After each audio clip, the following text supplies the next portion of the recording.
So in a slight change of the regular streaming schedule that I keep, tonight on the Omegon Plays and over on Twitch I'm going to be streaming Euro Truck Simulator.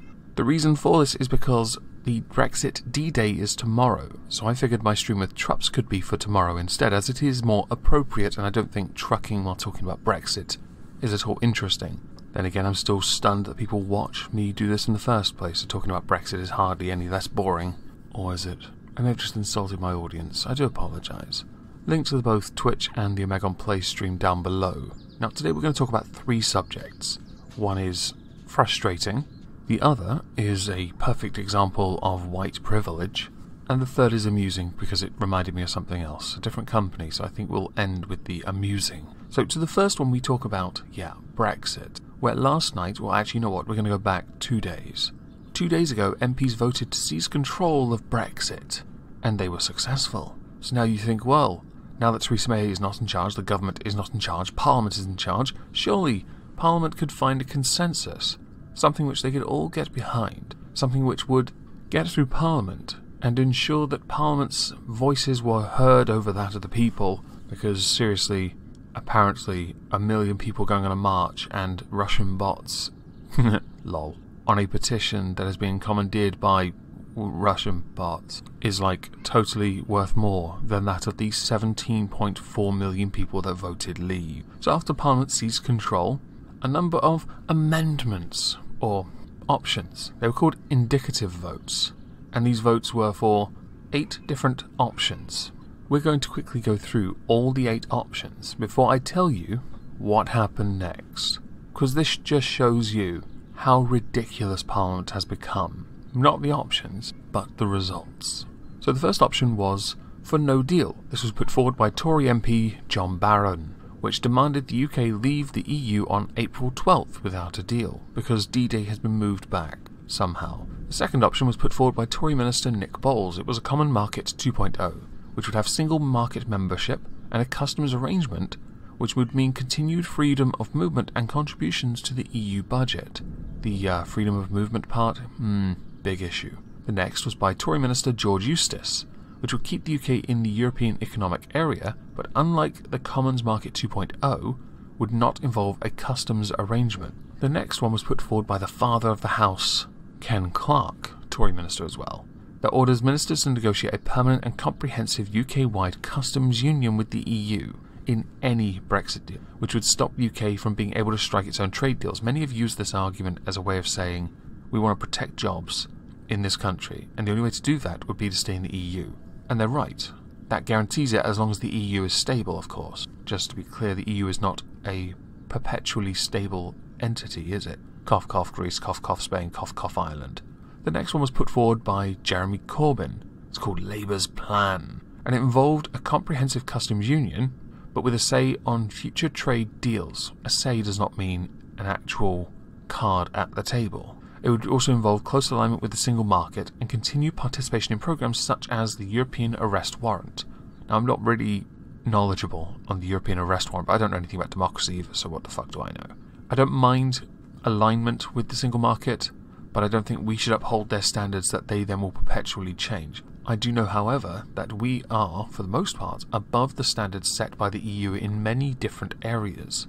So whether we align with them doesn't matter, because we're just better anyway. Next was by SNP's Joanne Cherry, and this is the obvious SNP amendment or vote, or whatever you want to call them, to revoke Article 50. If the deal has not been agreed 2 days before Brexit, MPs would hold a vote on whether to cancel leaving by revoking Article 50. The next was by Labour's former Foreign Secretary Dame Beckett, that required that any Brexit deal is put to the electorate in a confirmatory vote. So it's called a second referendum, but it isn't, in the sense that we're not voting whether we're in or out, we're voting on whether we deal with the deal on the table or not. And then the last one is the managed no deal put forward by Tory Marcus Fish, that demands if a deal is not passed that ministers seek to minimise disruption by offering to hand over billions to Brussels in return for a 2-year standstill period. It's like bribing yourself for more time. How retarded are these people that they know the deal on the table is the only deal we've got, and yet they continue to bleat on as if they can get their deal through Commons? It's silly. So now to the result of this, because this is the best part. To get a majority in Parliament, you need 321 votes. That's what you need. For no deal, 160 MPs were in favour of it, 400 against it. For the Common Market 2.0, 188 for it, and 283 against it. For the Single Market, 65 in favour of it, 377 against it. For the Customs Union, 264 in favour, 272 against. I'm getting the impression some MPs abstained. For Labour's plan, 237 in favour, 307 against. It would perhaps be important now to remind you that Labour did in fact bring their plan to the table not so long ago, and I think it got more votes than this. It was still rejected though. To revoke Article 50, 184 were in favour, 293 against. For a second referendum, 268 in favour and 295 against. Remember though, it's not a second referendum, it is merely a referendum on the deal, not on in-out. And for a managed no deal, the Marcus Fish idea, 139 in favour, 422 against. The one that received most votes was the second referendum, but it was still summarily rejected. Lol. So to summarise, the MPs voted to take control, and when they presented all their ideas, they showed all their cards on the table, they still couldn't agree on it. Now Theresa May has offered to lay on the grenade, commit Sudoku, by resigning if her deal gets across the line. A number of MPs have since come out and said they will support her deal, Jacob Rees-Mogg and Boris Johnson being two of the most well-known. They have individual reasons, they're not entirely traitors, but I do admit it is a bit of a weird one. I think for Boris he's doing it because Theresa May stands down and then he'll probably try and take over, which I'm not totally against, to be honest, because then we get to have two blonde buffoons in the top office jobs in the world, and I think that is glorious. Maybe I'm not taking this seriously enough. One of the major obstacles of getting Theresa May's deal across the line is that the Speaker has outright stated she can't present the same deal. Something has to change. Maybe a different signature on it. But if she's able to get her deal into Parliament, there is a possibility it could be voted on for a third time. And with such influential figures that are Brexiteers saying they will now vote for it, there is a chance it could get across the line. I personally still stand in favour of no deal, because I think we then negotiate on our terms with them. You will want to negotiate with us because of the budget deficit. Yes, we get hit as well, I'm well aware of this. But quite frankly, the scaremongery that has gone into that is pathetic, and it doesn't work to discourage me from saying what I think. Now to move on from that, we're going to talk about Jussie Smollett for a minute. You know, the Empire actor that got racially attacked by two black guys, who he paid to attack him and claim it was some white guys, because they're racist, because he wanted a pay rise from Empire, who was arrested eventually and indicted, but then the charges were somehow magically made to disappear, and he's now a free man that is considering suing the city of Chicago, like he has a leg to stand on. You blackballed yourself in your own career, you dickhead, and you did it because you decided to get greedy. You got greedy, and then you got stupid. You had a promising career on Empire. You've been written off now. I'm not sure they'll want you back, because you're still somebody that would use race to bait and to incite hate. Congratulations. Magog did a fantastic video on this. I'm going to link his video because I like Magog. I might play a short clip of it now. Breaking news, everyone. Jussie Smollett is a free man. That's right. Chicago has dropped its charges. 16 felony counts against him. He can now go grab a slice of pizza, have a walk in the park, and breathe the free air. Fucking white privilege, am I right?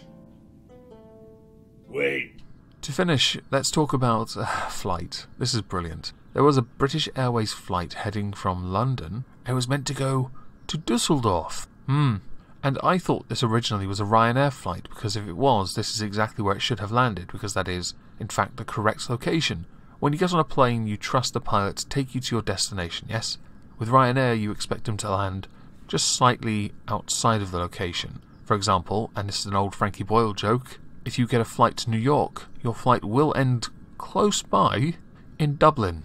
And this, weirdly, translates quite nicely to this individual story, where the flight didn't end up in Dusseldorf, Germany.